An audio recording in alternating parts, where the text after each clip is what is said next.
উপমহাদেশে প্রখ্যাত হাদিস বিশারদ ইসলামী ঐক্য জোটের প্রতিষ্ঠাতা চেয়ারম্যান শাইখুল হাদিস আজিজুল হক ইন্তেকাল করেছেন। ইন্না লিল্লাহি ওয়া ইন্না ইলাইহি রাজিউন। দুপুর 12:30টায় রাজধানীর আজিমপুরের নিজ বাসায় তিনি শেষ নিঃশ্বাস ত্যাগ করেন। তার বয়স হয়েছিল 93 বছর। তিনি দীর্ঘদিন বার্ধক্যজনিত রোগে ভুগছিলেন। বিএনপি চেয়ারপারসন বেগম খালেদা জিয়া এই ইসলামী চিন্তাবিদের মৃত্যুতে শোক প্রকাশ করেছেন। মরহুমের নামাজে জানাজা কাল বেলা 11টায় জাতীয় ঈদগাহে অনুষ্ঠিত হবে। আজ রাতে তার মৃতদেহ রাখা হবে তার প্রতিষ্ঠিত মাদ্রাসা রাজধানীর মোহাম্মদপুরের জামিয়া রহমানিয়ায়। আর জনসাধারণের দেখার জন্য বৃহস্পতিবার সকাল 8টায় নেওয়া হবে পল্টনের ইসলামী ঐক্য জোটের কার্যালয়ে। বেলা 11টায় জাতীয় ঈদগাহে জানাজা শেষে তাকে পারিবারিক কবরস্থান কেরানীগঞ্জের আটিবাজারে দাফন করা হবে বলে জানিয়েছেন তার বড় ছেলে।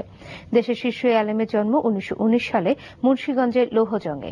এরপর ভারতে দারুল উলুম দেওবন্দ থেকে লাভ করেন উচ্চশিক্ষা। তিনিই প্রথম বাংলায় বুখারী শরীফের অনুবাদ করেন। ছিলেন ইসলামী ঐক্য জোটের প্রতিষ্ঠাতা চেয়ারম্যান এবং বাংলাদেশ খেলাফত মজলিসের আমির। তিনি 5 ছেলে 8 মেয়ে নাতি নাতনি সহ আত্মীয় স্বজন ও অসংখ্য গুণগ্রাহী রেখে গেছেন।